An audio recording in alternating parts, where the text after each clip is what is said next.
بسم اللہ الرحمن الرحیم الحمد للہ رب العالمین والعاقبۃ للمتقین والصلاة والسلام علی سید الانبیاء والمرسلین وعلی آلہ وصحبہ اجمعین۔ متقدمین صوفیہ یعنی وہ حضرات، وہ اہل علم اور صاحبان ذوق حضرات جنہوں نے تصوف کو ایک ڈسپلن کی شکل دی، ان کا نصاب تصوف یا ان کا تصوف جو ہے وہ پہلے سمجھ لینا ضروری ہے کہ وہ کون سے مقاصد تھے جنہیں حاصل کرنے کے لیے انہوں نے ایک ڈسپلن بنایا۔ تو اس کے نتیجے میں انشاءاللہ تصوف کی تاریخ پر ایک نظر یا ایک تنقیدی نظر ڈالنا آسان ہو جائے گا۔ متقدمین صوفیہ سے ہماری مراد ہے دوسری صدی ہجری وغیرہ میں کچھ بڑے لوگ، دوسری صدی ہجری میں کچھ بڑے لوگ پیدا ہوئے جنہوں نے مسلمانوں کے اندر آ جانے والی بعض خرابیوں یا ان کے اندر خرابی پیدا ہو جانے کے بعض اندیشوں کا پیشگی ادراک کیا۔ اس کی تفصیل ہم پچھلی گفتگو میں عرض کر چکے ہیں۔ تو ان حضرات نے تصوف کو ایک عملی ڈسپلن کے طور پر ایک اخلاقی طریق کی حیثیت سے شروع کیا، اور عملی ڈسپلن سے مراد یہ کہ ان کے کچھ عملی مقاصد تھے جن کو یہ دین کے معروف اعمال کے ذریعے سے حاصل کرتے تھے۔ مطلب ایسا نہیں تھا کہ وہ مقاصد تو دین سے ثابت ہوں، لیکن ان مقاصد کو حاصل کرنے کے ذرائع وہ دین کے مجموعے اعمال سے باہر جا کر اختیار کریں۔ تو دین کے جتنے جو بھی معروف اعمال تھے، جن اعمال کا رواج مسلمانوں کے ہر طبقے میں تھا، جن اعمال کی شناخت دینی اعمال کی تھی، ان حضرات نے خود کو سختی سے انہی اعمال تک محدود رکھ کر دین کے ان مقاصد کا نفسیاتی، اخلاقی اور ذہنی احیاء کرنے کی کوشش کی جن مقاصد کو دین کے بارے میں مطلب جن مقاصد کو دین کی ترجمانی کرنے والے اداروں نے یا تو نظر انداز کر رکھا تھا یا انہیں وہ اہمیت نہیں دی جس اہمیت کے یہ مقاصد مستحق تھے۔ تو ان حضرات کا پہلا کام یہ تھا کہ انہوں نے دین ہی کے نہایت حقیقی اور بنیادی مقاصد کا احیاء کیا، اس کی یاد دہانی کروائی، اس کے اوپر جو غفلت اور فراموشی کی گرد بیٹھنے لگی تھی اس گرد کو جھاڑا، اور ان مقاصد کو حاصل کرنے کے لیے انہی اعمال کو ذریعہ بنایا جن اعمال کو مثال کے طور پر ان مقاصد سے غفلت برتنے والوں نے بھی اختیار کیا ہوا تھا۔ تو وہ مقاصد ابتدائی صورت میں دو تھے، ایک ذکر اور ایک زہد۔ اسی وجہ سے اولین صوفیہ اصحاب ذکر اور اہل زہد کا کہلایا کرتے تھے۔ کہ ذکر سے مراد یہ ہے کہ ذکر کو اس کے مسنون اعمال کے ساتھ ایسی یکسوئی اور اتنی آمادگی سے انجام دیا جائے کہ وہ ذکر صرف عمل کی حد تک محدود رہنے کی بجائے ذہن میں مرکزی خیال اور طبیعت میں بنیادی حال کی صورت اختیار کر لے۔ کیونکہ دین آپ سمجھتے ہیں، دین کا مطلب ہے آدمی کو پورا کا پورا اللہ والا بنانے کی دعوت، اور اس کے پورے اللہ والے بننے کے لیے درکار خیالات، تصورات، اعمال اور اخلاق کی فراہمی کا ذمہ لینا، یہ دین ہے۔ تو ان حضرات نے دین کو اس کی اس بائنڈنگ اور اس کفالت کرنے والی حتمی حیثیت دے کر مقصود یہ بنایا کہ دین کے ساتھ تعلق میں ہر طرح کی خرابیوں کا واحد سبب اللہ کے ساتھ تعلق میں در آنے والی کوئی کمزوری ہوتی ہے۔ یعنی یہ ممکن نہیں ہے کہ کوئی فرد یا کوئی جماعت دینی تنزل اور بحران میں مبتلا ہو جائے اور اس کا سب سے بڑا سبب خدا فراموشی نہ ہو یا اللہ کے ساتھ تعلق کے آداب بجا لانے کے فریضے سے غفلت نہ ہو۔ یعنی اللہ کی طرف یکسوئی میں خلل پڑے گا تو دین میں مختلف نوعیت کی ایک دوسرے سے مختلف نظر آنے والی خرابیاں پیدا ہوں گی۔ یہ تشخیص حضرات صوفیہ نے کی یا صوفیہ متقدمین نے کی، اور ظاہر ہے کہ یہ تشخیص دینی خرابیوں کے تجزیے کا کوئی بھی طریقہ اختیار کیا جائے، یہ تشخیص ہر طریقے تجزیہ کی روح سے درست ہے کہ دینی خرابی، جیسے ہر خرابی، اگر دنیا میرا مقصود ہے، اگر میں اپنے آپ کو دنیا کی حدوں میں محدود کر کے ڈیفائن کرتا ہوں تو میرے اور دنیا کے دنیا میں آ جانے والی خرابیاں اسی اصل پہ متعین ہوں گی نا کہ یقیناً دنیا کے ساتھ میرے تعلق میں کسی طرح کا کسی درجے میں تعلق جو ہے وہ مجروح ہوا ہے، کمزور پڑا ہے۔ تو ایک تو ان حضرات کی تشخیص یہ تھی کہ ہر خرابی کا الگ سے علاج کرنے کی بجائے زیادہ مؤثر اور زیادہ محفوظ اور زیادہ صحیح طریقہ یہ ہے کہ تعلق مع اللہ میں آ جانے والی اس کمزوری کو دور کیا جائے اللہ کے ذکر کے ذریعے سے جو اس خرابی یا ان خرابیوں کا سبب بنی ہے۔ اس میں صوفیہ تمام علماء سے ممتاز ہیں۔ تو دوسرا جو ہے یہ جو ذکر ہے، ذکر جیسا کہ میں نے عرض کیا کہ ذکر اپنے واقع ہونے میں عمل ہے، اپنے کامل ہونے میں حال ہے، اپنے صادق ہونے میں خیال ہے۔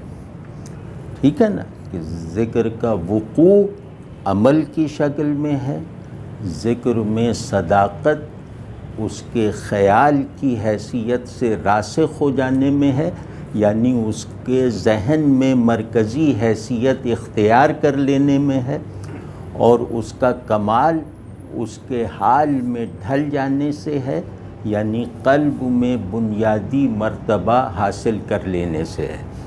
تو یہ ذکر یعنی خدا کی یاد، یعنی اللہ کے ساتھ تعلق کا پہلا تقاضا اور بنیادی ترین ادب جو ہے وہ یہ ہے کہ اس کو عمل کے طور پہ کیا جائے گا رسول اللہ صلی اللہ علیہ وسلم کی سنت ذکر کے سنت فعل ذکر کے عین مطابق، اور آپ صلی اللہ علیہ وسلم کے فعل ذکر کے دائرے سے تجاوز کیے بغیر،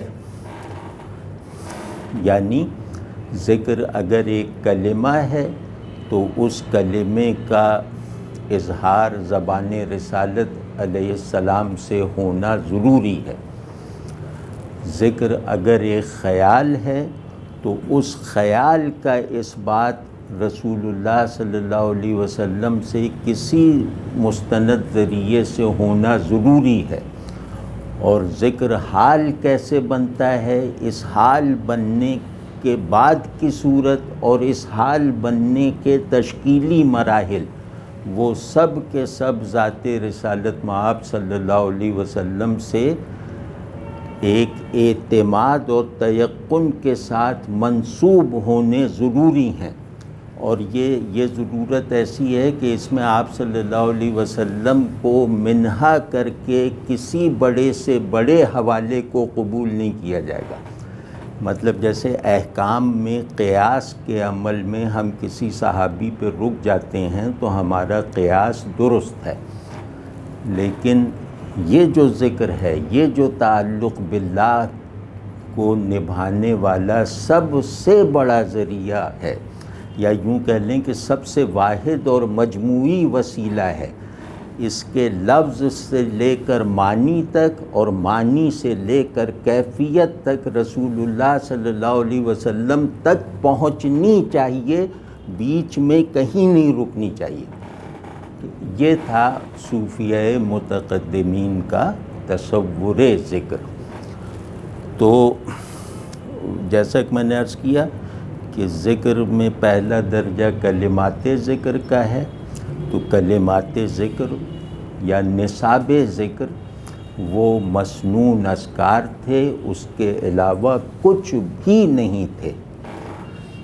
اور اسی طرح دوسرا یہ، اور یہ فطری ہے، مطلب یہ معرفت فطری معرفت ہے، یہ بدیہی معرفت ہے کہ کوئی بھی اہم کام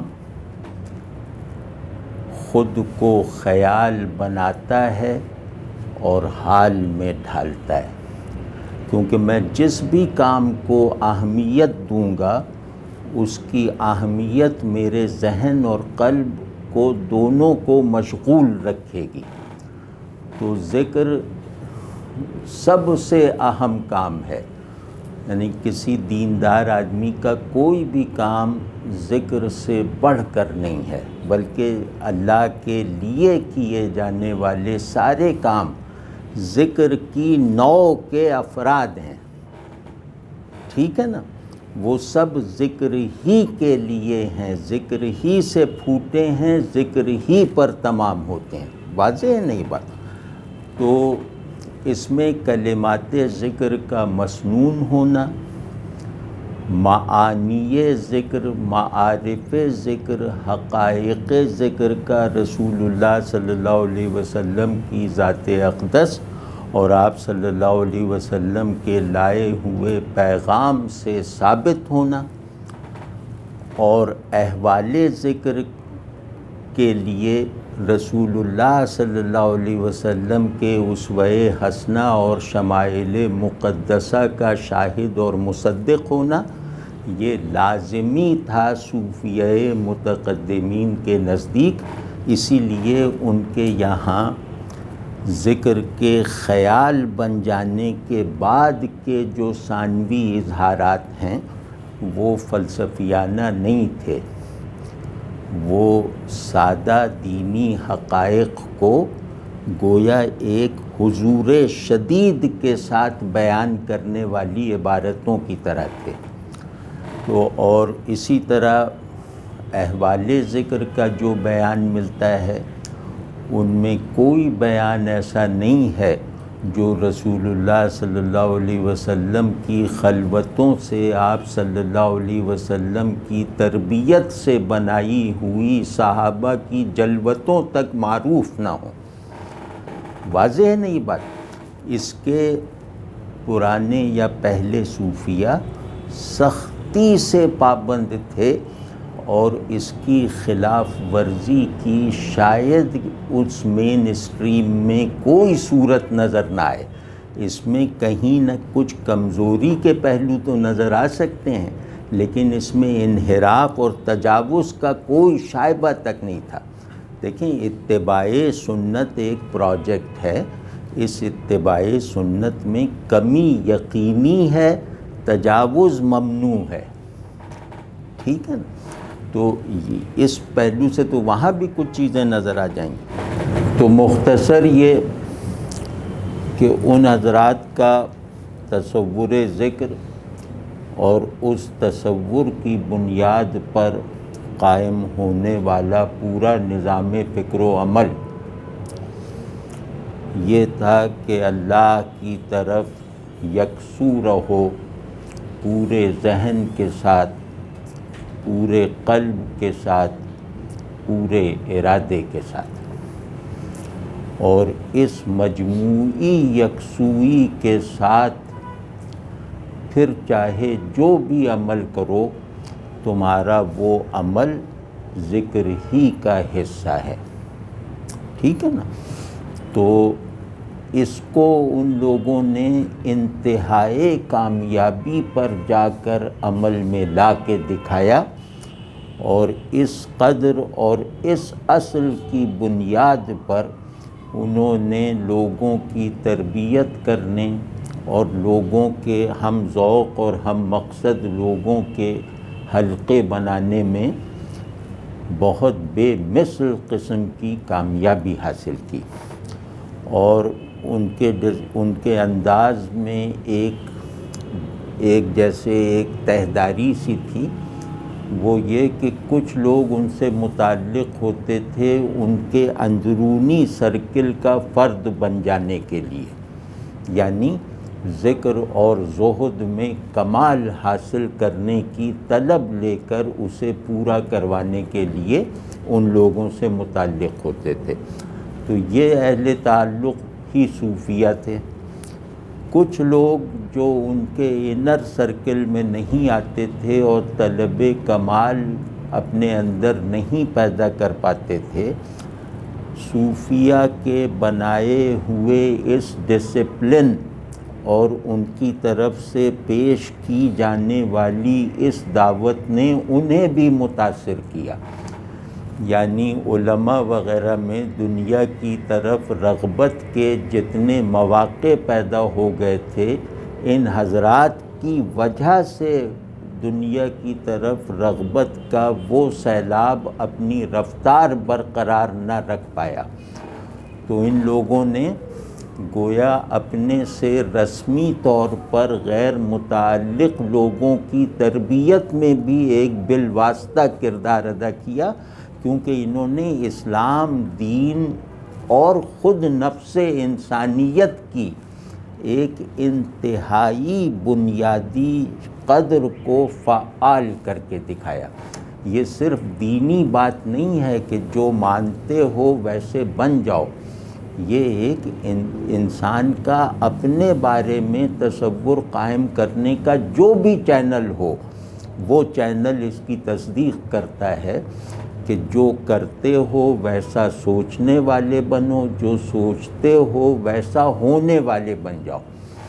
تو یہ جو انسانی کلیت کو بندگی کے سانچے میں ڈھالنے کا جو کارنامہ ہے، وہ عہد رسالت مآب صلی اللہ علیہ وسلم کے بعد، بلکہ آپ صلی اللہ علیہ وسلم کی جانشینی کے اصلی استحقاق کے ساتھ صوفیہ متقدمین نے انجام دیا۔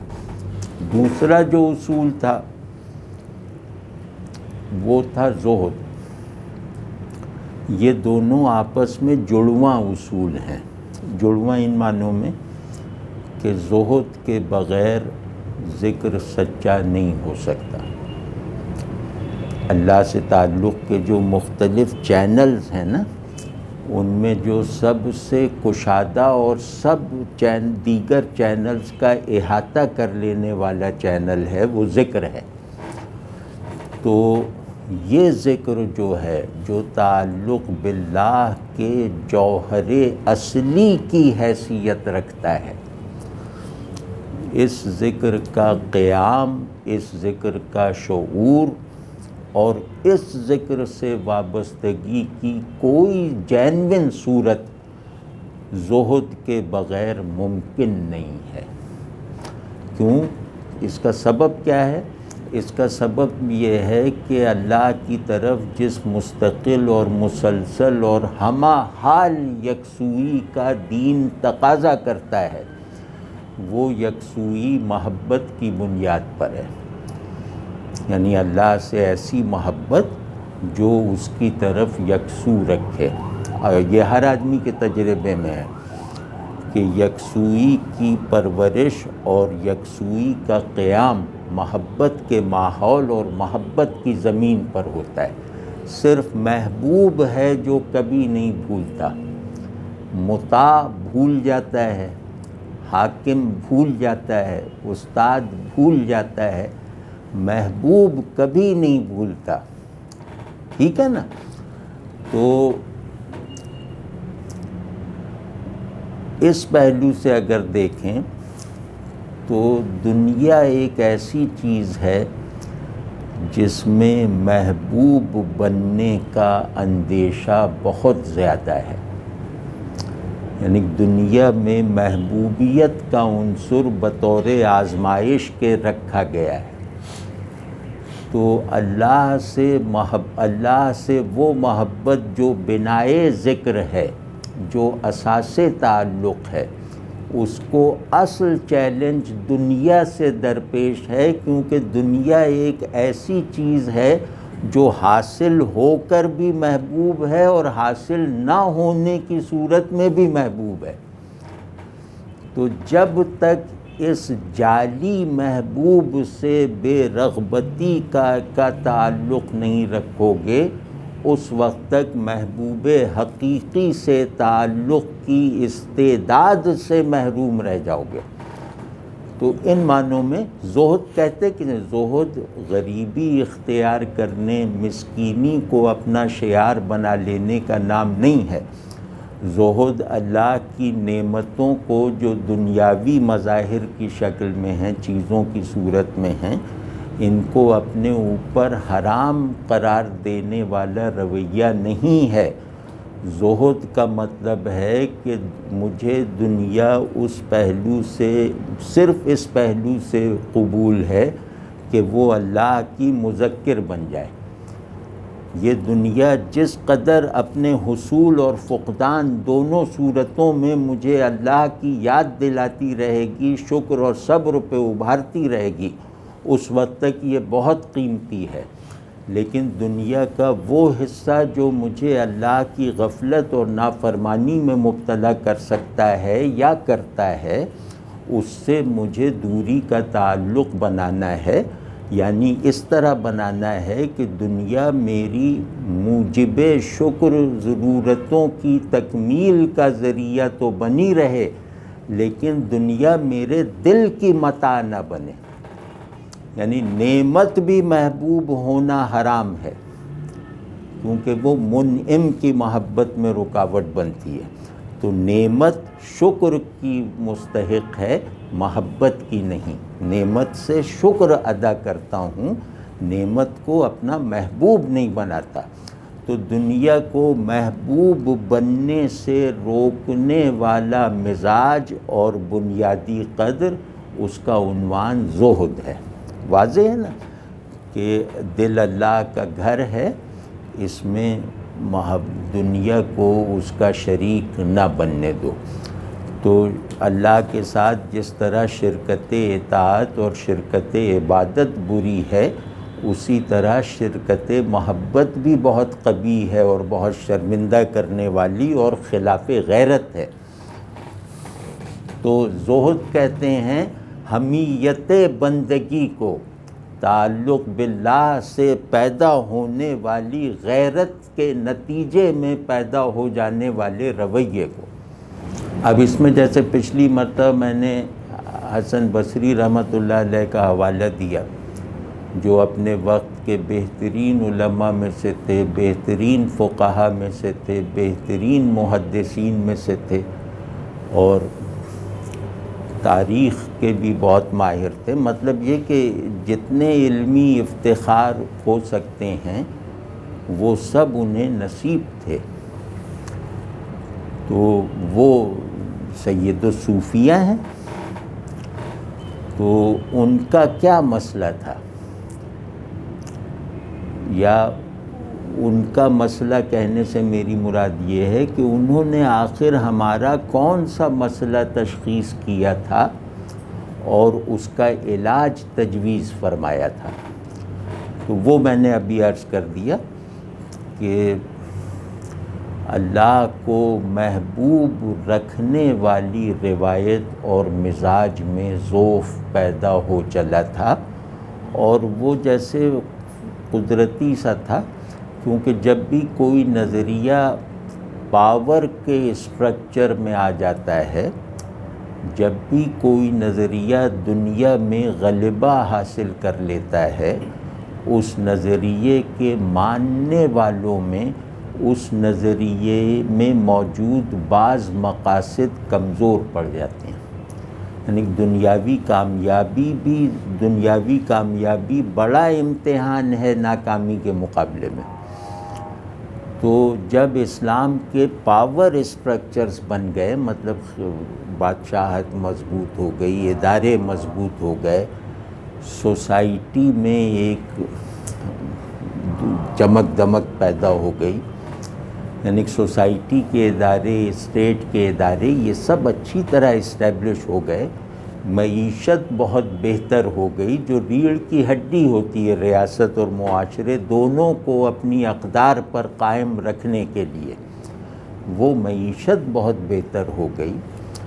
تو اس کے نتیجے میں جو ہے وہ اللہ کے ساتھ جو ایک محبانہ تعلق کا مزاج تھا، وہ دنیا کی چمک دمک اور دنیا پر غلبہ پا لینے کی لذت کے نتیجے میں کمزور پڑنا ہی تھا. اس کی دانستہ ذمہ داری کسی پہ نہیں ہے، لیکن یہ کہ دنیا پر غلبہ اور دنیاوی خوشحالی یہ تعلق باللہ کو اجتماعی اسکیل پر متاثر ضرور کرتی ہے. اجتماعی اسکیل پر فرد ہوتے ہیں کچھ جو اس سے بچے رہتے ہیں، لیکن جو آرڈر آف دا ڈے ہوتا ہے نا، وہ تو اجتماع سے تشکیل پاتا ہے، افراد سے تھوڑی.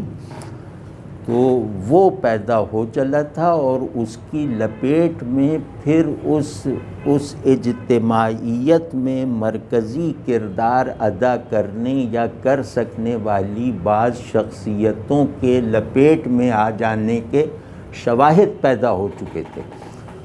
تو اس بحران کا ادراک کرتے ہوئے حسن بصری صاحب نے پہلا جو قدم اٹھایا، اور کیا کہنے، سبحان اللہ سبحان، ان کا مقصود اللہ کے سوا کوئی نہیں، مطلوب اللہ کے سوا کوئی نہیں، اور اللہ کی اس مقصودیت اور اس مطلوبیت میں جسے بھی تم رکاوٹ بناؤ گے، اس رکاوٹ کو گرایا جائے گا.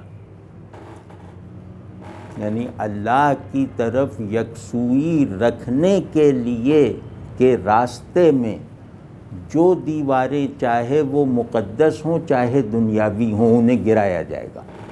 اللہ کے ساتھ تعلق کو اس کی اپنی شرط کے مطابق خالص رکھنے کے لیے ضروری ہے کہ اللہ کے ساتھ اپنی پوری استعداد بندگی کے ساتھ اس طرح کا علاقہ، اس طرح کا تعلق رکھو کہ تمہیں یہ لگے کہ گویا تم اس کے ایک بلا مزاحمت حضور میں ہو، تمہارے اور اس کے بیچ میں کچھ نہیں ہے. تو اس کو حسن بصری نے اپنے نظام، اگر اس کو تصوف کا ہم نام دیں، کیونکہ اب وہ تصوف کے نام سے معروف ہے، تو ہم یہ کہیں کہ تصوف کا بیج حسن بصری نے ڈالا، اور وہ بیج یہ تھا کہ تعلق باللہ میں ملاوٹ نہ آنے دینا، اس میں رخنا نہ پڑنے دینا، اس میں تعطل کو جگہ نہ بنانے دینا، اس کو مسلسل رکھنا، اس کو مستقل رکھنا، اس کو مطلق رکھنا، اور اللہ کی حضوری کے احساس کو اپنے علم، اپنے عمل اور اپنے احوال کا واحد کفیل بنانا۔ یہاں سے پھر جیسے اس جماعت نے، جو ان کی ہم عصر جماعت تھی، اس نے یہ دو اقدار عملی، یعنی عمل میں آ سکنے والی اقدار بنائیں کہ ذکر میں ترقی، ذکر میں رسوخ پیدا کرو، زہد کے ساتھ مناسبت پیدا کرو۔ اس کو ایک اور طرح سے عرض کرتا ہوں کہ اللہ کے ساتھ تعلق میں آپ کبھی دیکھتے ہیں، غور کیجئے، یعنی کہ ان لوگوں کی بصیرت کا اندازہ ہو جائے گا کہ مسلمانوں میں بہتیرے مکاتب فکر ہیں، ان سب میں بے شمار علماء ہیں، ان مکاتب فکر کی حقانیت ثابت کرنے والے مناظرہ بازوں کی ایک کھیپ لگی ہوئی ہے، لیکن ذرا سا ایک معیار اپلائی کر کے دیکھیے کہ ہر مکتبہ فکر اصل میں کسی شخصیت سے تعلق کا نتیجہ ہے، اللہ سے تعلق کا نہیں۔ تو کسی بھی شخصیت سے، تو تمام مکاتب فکر کی ببلیوگرافی بنا لیں، تمام ببلیوگرافی مطلب کتابیات، ان کے لٹریچر کی پوری تفصیل، اس میں یہ دیکھ لیں کہ اس میں اللہ کا کتنا حصہ ہے، اللہ کی کتاب کا کتنا حصہ ہے، اللہ کے رسول صلی اللہ علیہ وسلم کا کتنا حصہ ہے، اور ان کی ممدوح شخصیتوں اور ان کے اماموں کا کتنا حصہ ہے، تو آپ کو شرم آنے لگے۔ پھر یہ کہ میرا کوئی تعلق کسی شخصیت سے ہے کہ وہ امام ابو حنیفہ کی بنیاد پہ کے حوالے سے میں حنفی ہوں، تو امام ابو حنیفہ سے تعلق، اگر تعلق باللہ میں ذہنی، عملی اور احوالی ترقی میں معاون ثابت نہیں ہوتا تو ابو حنیفہ میرے بت ہیں۔ آپ سمجھیں؟ تو اس معیار پہ سب کو چیک کر دیکھیں، جس کا بھی تم نام لیتے ہو اس ہستی کے ساتھ تمہارا تعلق اللہ کے ساتھ تعلق کی تعمیر میں بلڈنگ بلاکس کا یقینی اور حتمی اور بالکل ظاہر ہو جانے والا وسیلہ ہے یا نہیں ہے، تو 99% امت فارغ ہو جائے گی۔ ٹھیک ہے نا؟ مطلب یہ کہ یہ کیا، یہ کوئی آئیڈیالزم ہے، یہ کوئی پریکٹس نہ کیا جا سکنے والا آئیڈیالزم ہے کہ اللہ کو میرے خیالات کا منتہا، میرے احساسات و جذبات کا مبدأ و مرجع ہونا چاہیے۔ اللہ کو ماننے کا یہ فطری حق نہیں ہے، یعنی تم نے اللہ کو مانا ہے، تم نے کوئی نعوذ باللہ نواز شریف کو تھوڑی مانا ہے کہ تم اس میں حد بندیاں کرو تعلق میں۔ تو اللہ کو مانا ہے جو کہتا ہے کہ کل وجود کو میرے حضور میں صرف کرو، میرے غیاب پر خرچ کرو، اسے مانا ہے تم نے۔ تو کیا وہ یہ تقاضا نہیں ہے اس کو مان لینے کے بعد اس سے تعلق کا دعویٰ کرنے میں یہ ثبوت نہیں درکار کہ دیکھ لو اللہ میرے ذہن کا بھی مرکز ہے اور میرے احساسات و جذبات کی بھی منزل اور منتہا اور سبب ہے۔ جو چیز میرے احساسات اور جذبات کے نظام میں مرکزیت نہیں رکھتی، میں نے اسے مانا نہیں ہے، پھر میں نے خود کو مانا ہے، خود کو ماننے کے لیے اس کو ذریعہ بنایا ہے۔ جو چیز میرے اندر ایک احوالی فنائیت نہیں پیدا کرتی، اس چیز کو ماننے کا، یعنی اس چیز کو اپنے لیے بائنڈنگ ماننے کا، اپنی منزل مقصود ماننے کا کیا ثبوت ہے؟ تو میں نے کل بندگی بن کر اللہ کو مانا ہے، میں نے اپنے وجود کے ایک ایک جز کو اس پر نثار کر کے اسے مانا ہے۔ تو مجھ سے یہ نہیں پوچھا جائے گا کہ اللہ تمہیں کتنا محبوب ہے، اللہ تمہیں کتنا رلاتا اور ہنساتا ہے، اللہ تمہیں کیسے جگاتا اور سلاتا ہے، اللہ کیسے تمہارے نظام جذبات و احساسات کو چلا رہا ہے اپنے تعلق کی بنیاد پر، اللہ کیسے تمہارے سارے سسٹم آف تھنکنگ کو اپنے قابو میں کیے ہوئے ہے، خود کو اس کی منزل بنا کر۔ اس معیار پہ ذرا چیک کریں، مطلب یہ کہ اس کے لیے رونے والے بہت ہیں، اس کے لیے ہنسنے والے بہت ہیں، فلاں کے لیے جذبات میں آنے والے بہت ہیں، لیکن کوئی نہیں ہے جو یہ کہہ سکے کہ یا اللہ میں اپنے سارے تعلقات سمیت تجھ پر نثار، میں جن سے تعلق رکھتا ہوں وہ بھی تجھ پر نثار تھے، اور ان کے ساتھ تعلق کی برکت سے میں بھی تجھ پر نثار ہوں۔ کون ہے کہنے والا؟ کس کے مذہبی جذبات خدا مرکز ہیں؟ مذہبی جذبات یعنی اپنے اپنے مکتبہ فکر کے پیٹنٹ جذبات، کس کے مذہبی جذبات اللہ مرکز ہیں؟ یعنی وہ اللہ کی محبت سے پھوٹ رہے ہیں اور اللہ کی محبت پہ تمام ہو رہے ہیں، اور اس دائرۂ محبت کی تکمیل کے عملی مظاہر رکھتے ہیں، علمی شواہد رکھتے ہیں۔ آپ دیکھیں نا، ہم میں کوئی کہ بھئی تم اپنا سنی ہونا ثابت کرو، تم اپنا شیعہ ہونا ثابت کرو، تو ہمارے یہاں بہت سے لوگ ہیں جو رات رات بھر اس کے ثبوت کی لائن لگا دیں گے، لیکن ان لوگوں سے کہا جائے کہ تم ذرا اللہ کی شان بیان کرو،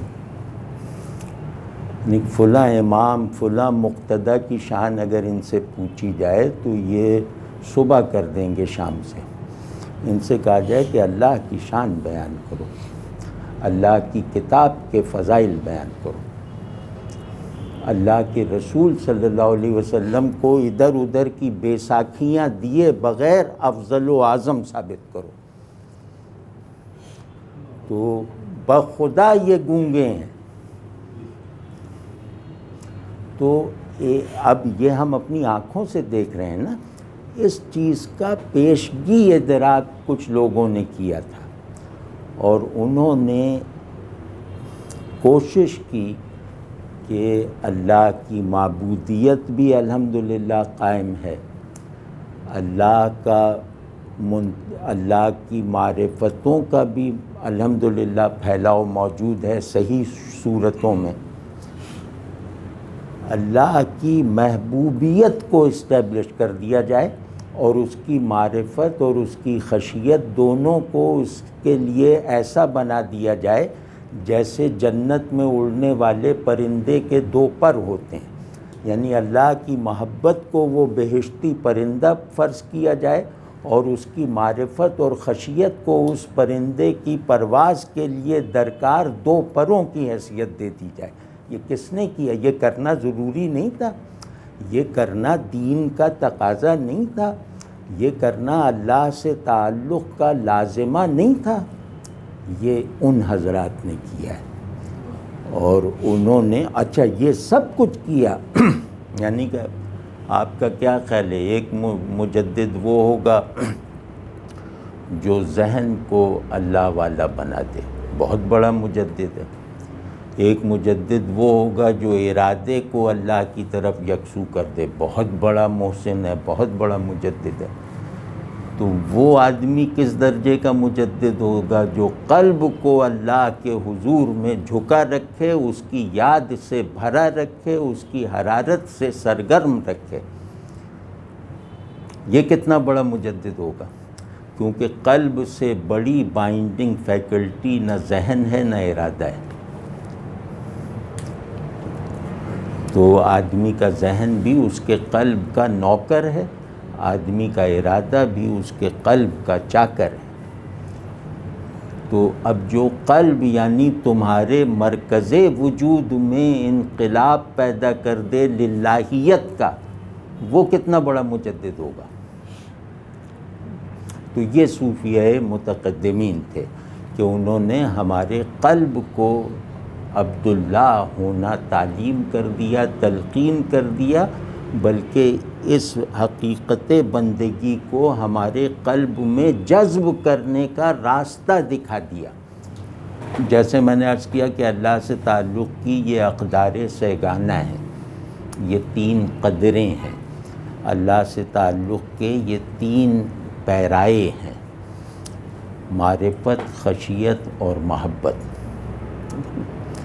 کہ اللہ کی معرفت میں غلطی نہ کرو، اللہ کی خشیت میں سنگ دلی نہ کرو، اللہ کی محبت میں بے پرواہی اور غداری نہ کرو۔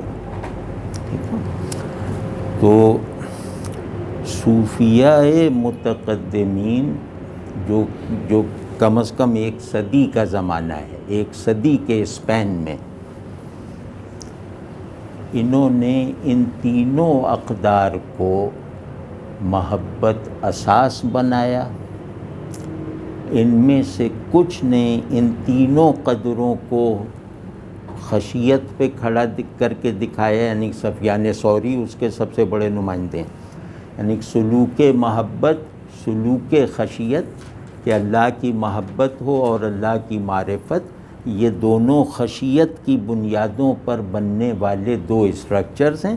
صوفیاء متقدمین میں ایک جماعت ایسی تھی جس کے امام سفیان ثوری تھے، تو تیسری جماعت جو ان میں یعنی متقدمین میں ینگر جماعت تھی، وہ تھی کہ اس نے کہا کہ معرفت زمین ہے، بنیاد ہے، اور خشیت اور محبت اس پر بننے والے اسٹرکچرز ہیں۔ یہ متقدمین کی جماعت میں آخر میں اٹھنے والی کچھ آوازیں تھیں۔ تو ان میں ان کے جو سب سے بڑے آدمی ہیں وہ حضرت جنید ہیں، حضرت جنید بغدادی۔ کہتے ہیں کہ صحیح معرفت میں جتنی صحت ہوگی، اللہ کا محبوب ہونا اتنا محفوظ ہوگا، اللہ سے ڈرنے کے راستے اتنے واضح ہوں گے۔ ٹھیک ہے، یہ حضرت جنید تھے۔ تو اس پہ انشاءاللہ اگلی مرتبہ ہم متقدمین میں پیدا ہونے والی ان تینوں روایتوں کا یا تو باری باری یا مجموعی طور پر جائزہ لیں گے، اور اس کے بعد جو ہوا اس کا ذکر کریں گے۔ ہوا یہ کہ محبت، خشیت اور معرفت تینوں اصول میں ایک عملی اور احوالی کمزوری صوفیہ ہی کی روایت میں آنی شروع ہو گئی، اس کے ابتدائی مظاہر اور اس کے وہ نتائج پھر دیکھیں گے جنہیں آج ہم بھگت رہے ہیں۔ تو بھئی آپ ذرا غور کیجئے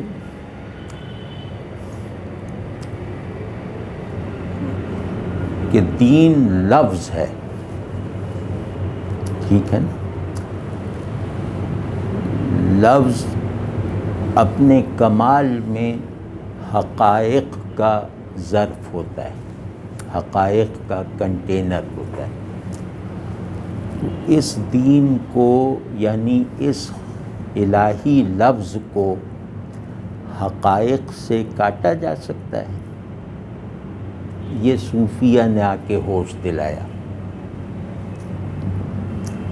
دین سارا کا سارا تعلق باللہ اور اس کے آداب کا بیان ہے، سارا کا سارا دین، کوئی دین کی چیز اس دائرے سے باہر نہیں ہے۔